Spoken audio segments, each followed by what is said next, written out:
Assalamualaikum warahmatullahi wabarakatuh. Alhamdulillah wa syukrulillah wa la hawla wa la quwwata illa billah. Asyhadu an la ilaha illallah wa asyhadu anna Muhammadar Rasulullah. Allahumma salli ala sayyidina Muhammad wa ala alihi wa sahbihi wa baraka wa sallam. Anak-anakku mahasiswa, pada kesempatan ini kita akan belajar tentang pembelajaran thaharah, metodenya, model, dan strateginya.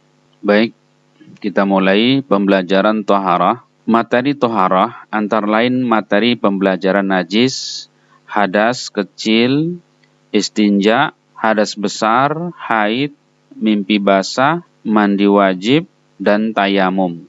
Indikator pencapaiannya adalah sebagai berikut: menjelaskan pengertian najis, membedakan najis mukhaffafah, mutawassithah, mughaladzah, menentukan macam-macam air, membandingkan ciri-ciri mutlak, mustakmal, makruh, dan mutanajjis.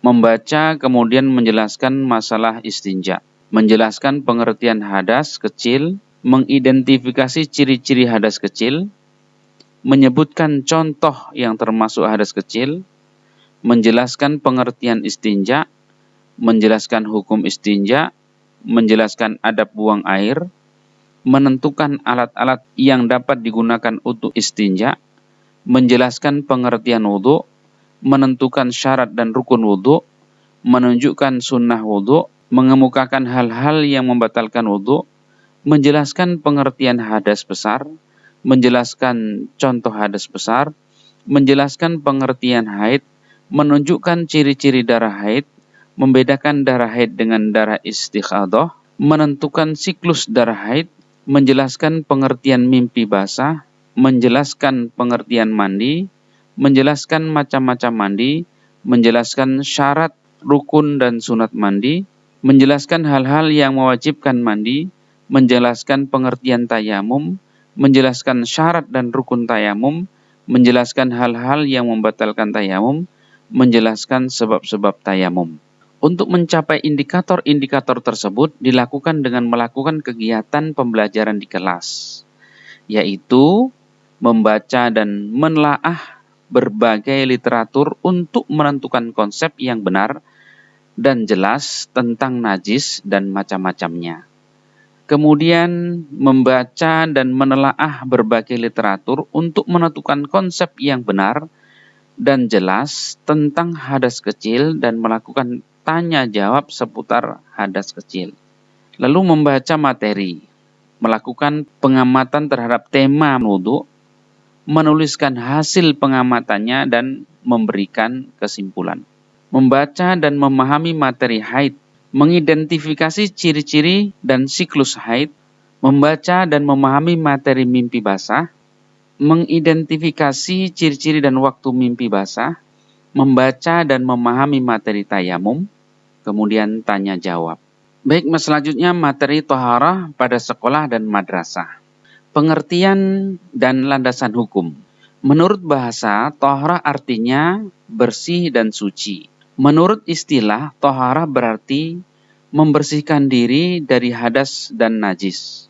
Membersihkan pakaian, tubuh, tempat sholat, dan lain-lain yang terkena najis dapat dilakukan dengan menggunakan air bersih. Sedangkan membersihkan diri dari hadas dapat dilakukan dengan berwudu, mandi, atau tayamum. Firman Allah Subhanahu wa Ta'ala dalam surat Al-Baqarah ayat 222 yang berbunyi, A'udzubillahi minasyaitonirrajim, Innallaha yuhibbut tawwabina wa yuhibbul mutatahhirin. Sesungguhnya Allah menyukai orang-orang yang taubat dan menyukai orang-orang yang mensucikan diri. Dalam surat Al-Maidah ayat 6, Allah Subhanahu wa Ta'ala berfirman, A'udzu billahi minasyaitonir rajim, wa in kuntum junuban fattahharu. Jika kamu junub, maka mandilah. Dalam surat Al-Mudaththir ayat 4, Allah juga berfirman, wa thiyabaka fatahhir, dan pakaianmu bersihkanlah. Adapun sabda Rasulullah SAW antara lain, la taqbalu salata bighairi tahurin. Tidak diterima salat kecuali dalam keadaan suci. Hadis riwayat Muslim. Berdasarkan ayat-ayat dan hadis di atas, terlihat bahwa suci dan bersih merupakan prasyarat bagi muslim untuk melakukan kegiatan salat dan semacamnya. Berikutnya, air dan macam-macamnya. Air adalah alat yang dipakai untuk bersuci yang terbagi pada 4 macam, yaitu air mutlak, air mustakmal, air yang bercampur dengan barang yang suci, dan air yang bernajis. Air mutlak, hukum air ini suci lagi mensucikan. Dengan kata lain, air itu dapat digunakan untuk mensucikan sesuatu yang berhadas dan bernajis, atau tidak boleh dan tidak sah mengangkat hadas dan menghilangkan najis, melainkan dengan air mutlak. Air mutlak ini dapat dibagi lagi menjadi air hujan, salju, dan embun. Sebagaimana dalam firman Allah Subhanahu wa taala dalam surat Al-Furqan ayat 48, A'udzubillahi minasyaitonir rajim, wa anzalna minas sama'i ma'an tahura. Kami turunkan dari langit air yang sangat bersih. Kemudian air laut. Air laut sebagaimana hadis yang diriwayatkan oleh Abu Hurairah yang mengatakan, Sa'ala ar-rajulu Rasulullah sallallahu alaihi wasallam faqala, Ya Rasulullah, inna narkabul bahra wa nahmilu ma'ana al-qalila minal ma'i fa in tawadda'na bihi atishna afatawadda'u bima'il bahri faqala Rasulullah sallallahu alaihi wasallam huwa at-tahuru ma'uhu wal hillu mayyitatuhu. Seorang laki-laki bertanya kepada Rasulullah sallallahu alaihi wasallam, Ya Rasulullah, kami biasa berlayar di laut dan hanya membawa sedikit air. Jika air itu kami pakai untuk wudhu, maka kami akan kehausan. Oleh karena itu, bolehkah kami berwudhu dengan air laut? Rasulullah sallallahu alaihi wasallam menjawab, air laut itu suci dan bangkainya halal. Hadis riwayat Al-Khamsah. Berikutnya air Zam-Zam. Sebagaimana dijelaskan dalam hadis yang diriwayatkan oleh Ali radhiyallahu anhu, anna Nabiy sallallahu alaihi wasallam da'a bi sajlin min ma'i Zamzam, fashariba minhu wa tawadda. Rasulullah sallallahu alaihi wasallam minta diambilkan air 1 ember dari air Zamzam, lalu Nabi minum dan berwudu dengan air tersebut. Hadis riwayat Ahmad. Said Sabiq menambahkan bahwa air telaga juga termasuk bagian dari air mutlak. Air telaga yang dimaksudkannya adalah air yang terkumpul dalam suatu kolam meskipun disebabkan bercampurnya dengan daun atau lumut menurut kebiasaannya. Hal ini berdasarkan ijma' ulama. Semua macam air tersebut di atas jika terjemur matahari dan berada dalam bejana yang terbuat dari besi, tembaga, dan sejenisnya, sehingga air tersebut menjadi panas, disebut dengan air musyammas. Hukum air ini suci mensucikan, tetapi makruh dipergunakan untuk bersuci. Berdasarkan hadis, Nabi Shallallahu Alaihi Wasallam bersabda, Naha Aisyah radhiyallahu anha anil musyammas, wa qala innahu yarithul baras. Nabi Shallallahu Alaihi Wasallam melarang Aisyah menggunakan air musyammas. Beliau bersabda, air itu dapat menimbulkan belang atau penyakit supak. Berikutnya air mustakmal.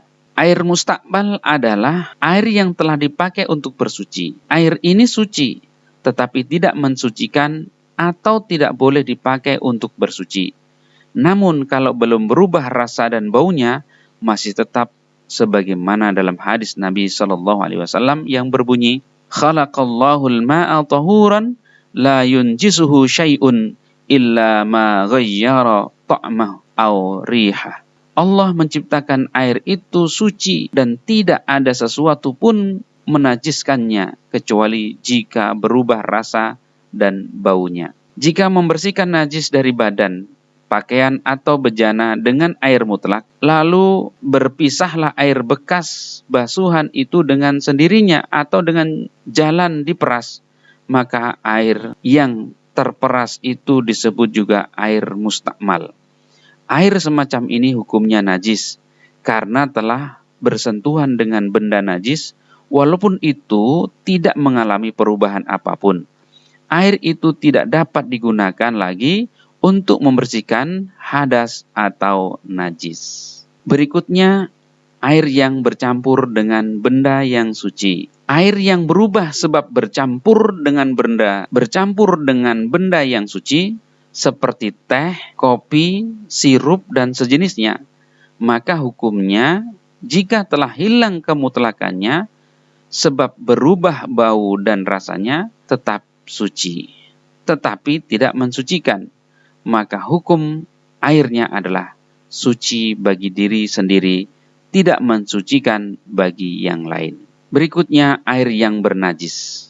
Air yang bercampur dengan najis yang merubah salah satu di antaranya rasanya dan baunya, maka tidak dapat dipakai untuk bersuci. Maksudnya, air yang kemasukan benda najis di dalamnya, andai kata air tersebut hanya tertulari bau busuk dari najis yang dibuang di pinggirannya, maka air tidak najis sebab tidak bertemu langsung dengan najisnya.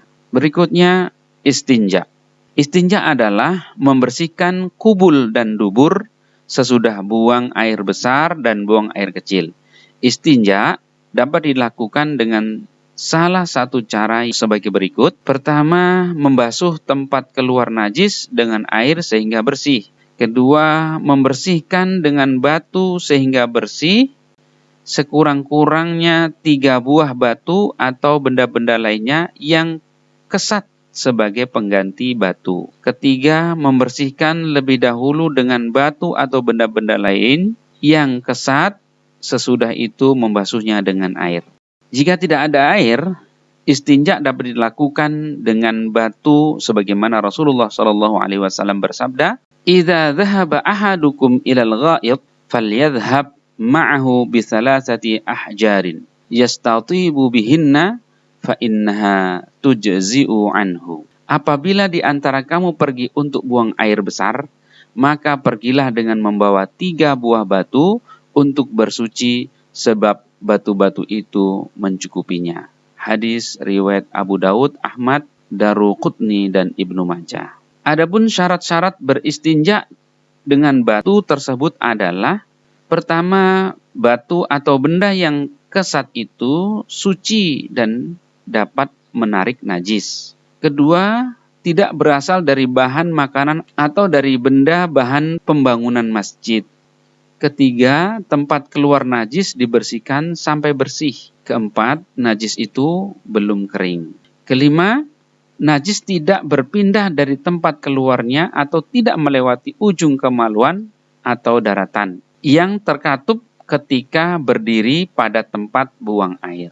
Kemudian yang keenam, najis itu tidak kena sesuatu yang lain walaupun suci. Misalnya tidak kena percikan air. Berikutnya, adab buang air. Jika akan buang air, seharusnya memperhatikan beberapa hal sebagai adabnya. Antara lain, tidak menghadap kiblat dan membelakangi, tidak pada air yang menggenang, khususnya air yang dipakai untuk mandi, tidak sambil berdiri kecuali ada halangan, dan tidak di tempat terbuka. Demikian pembelajaran tentang toharah. Mudah-mudahan bermanfaat untuk kita semuanya. Billahi taufik wal hidayah. Wassalamualaikum warahmatullahi wabarakatuh.